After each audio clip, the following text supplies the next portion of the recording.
Hi everybody. A few days back I was asked how I would approach making a soft bait flounder, and as I thought it was a funny project that I actually ended up trying it on my own, and this is my result, which I achieved in only a few hours. So if you want to see how it was done, just keep watching.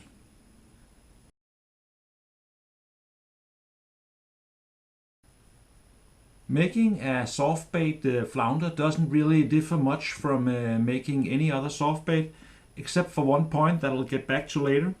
But for this project I started out by finding a good image on the internet showing a flounder, in this case a plaice, and I printed out this in a size that would match the size that I would want for my soft bait. Then I picked up my box of Sculpey, and then I just had to start modeling the flounder here. Well, I start out by shaping the clay to fit the overall silhouette of the plaice here.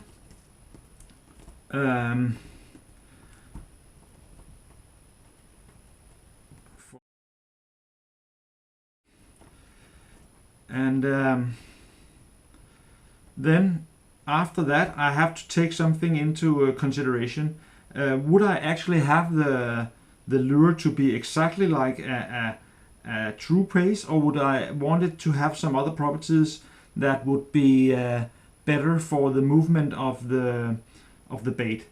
So when I did this, I actually ended up thinking that I would want it to be as overall thin as possible, while still keeping some leaving something that would make it look like a fish. At the same time, I would like the hook to be fairly well covered in soft plastic to maintain some durability to the bait, because if I made it all thin after just one or two fish, it will probably be ruined. So I would want some part of the bait here in the middle where the hook should be to be rather thick, and then very thin beside that, and then of course the fins should be even thinner. And well, I worked on this for maybe an hour, and when I was done, this was what I ended up with.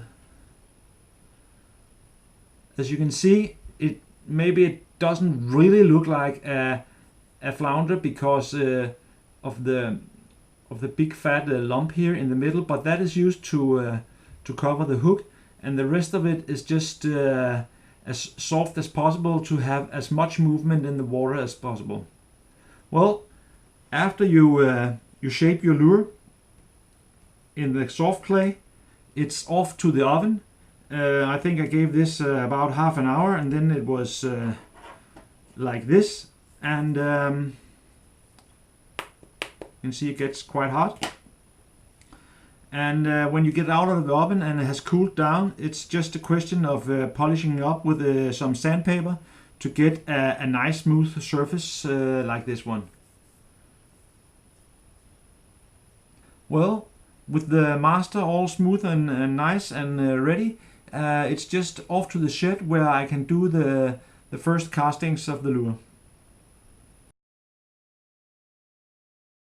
To make the first cast of your master, there really is no easier way to do it than to use the casting sand. So that's what I'll be doing with this one as well. I just place my master here in between some frames I've made, with a little spade all around it. And I'll just take my clamps here and make sure that the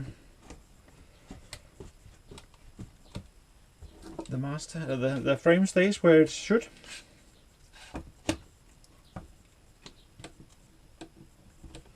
Okay, and then it's just a question of filling the mold. Make sure that you don't move the master around here when you first get started, and make sure that there's no lumps in the clay from the last mold. So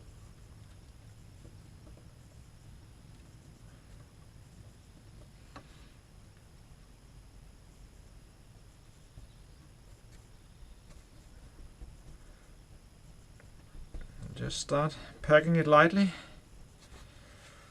adding more sand.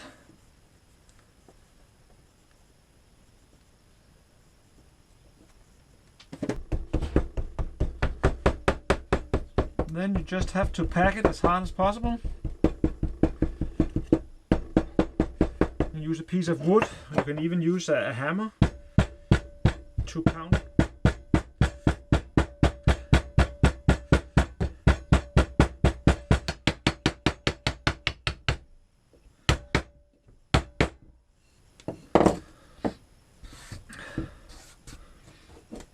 Okay, and now I think the mold is done.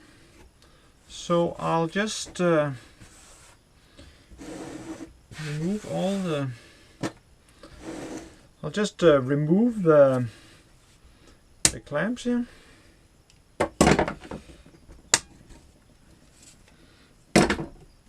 And the frame.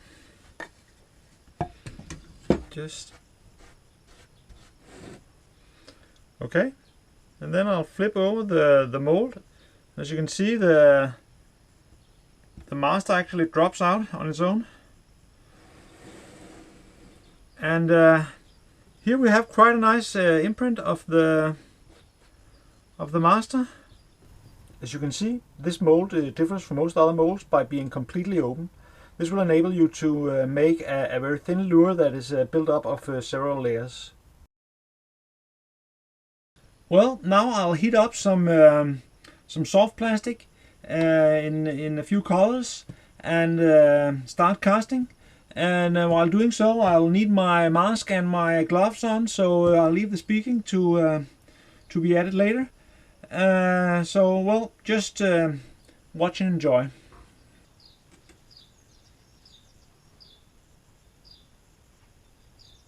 I start by dripping some drops of red all over the body.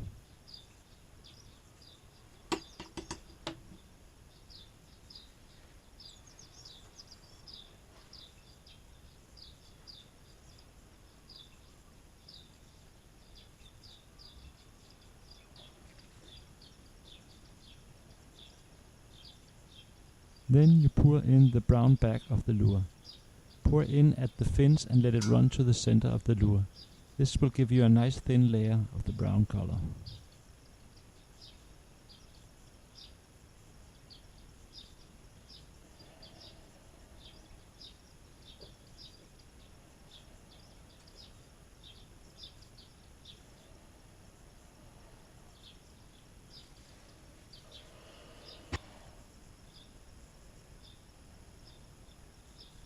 Then you pour in the white belly of the blaze.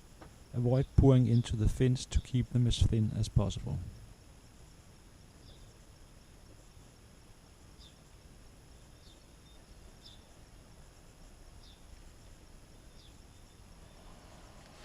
Well, the bait has now had a few minutes to harden, and it's not completely hardened, so I'll just pull it up and put it in a bucket of water to fully harden. So I'll just see if I can pull it up here nice and easily.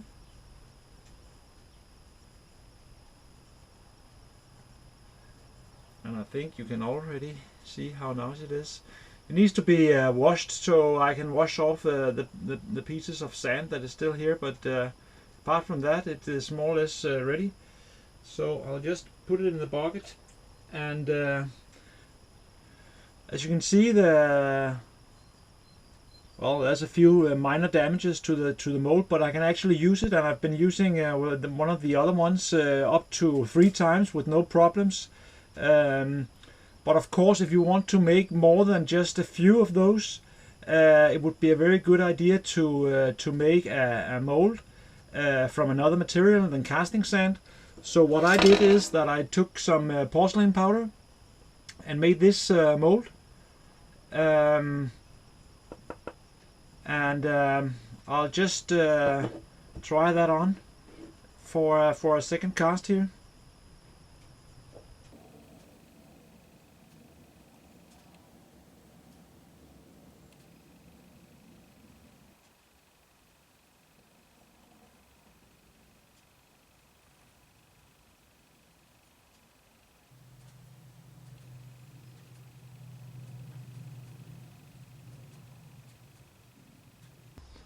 Okay, now this one also has had quite some time to harden, so I think that this is all ready now.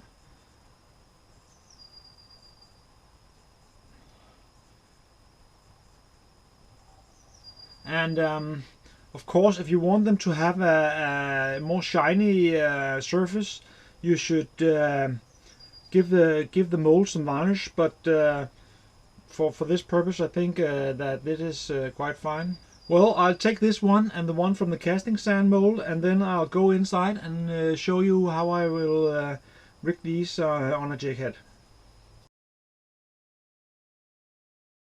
Well, we now have the two results.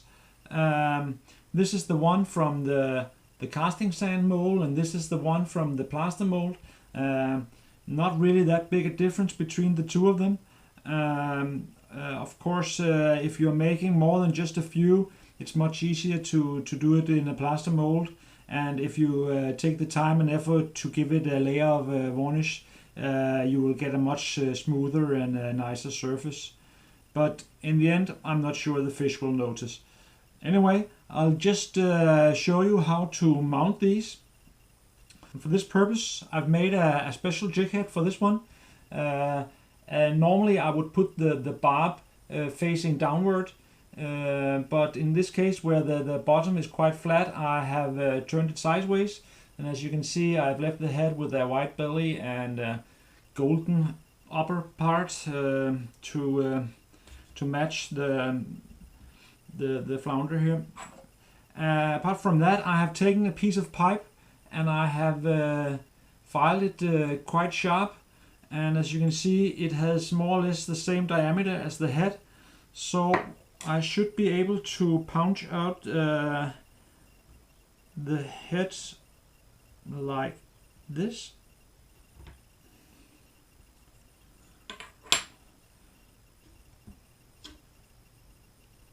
Leaving a nice cut like this. Just checking where the hook will come out, and let's just punch it through.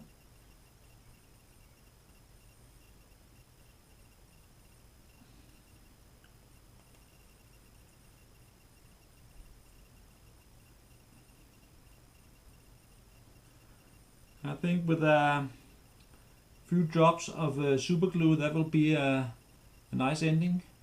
And as you can see, there's quite some soft plastic to take the beating from the fish.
Well, that's all for this time. I hope you enjoyed this little video log, and then I hope you see me soon.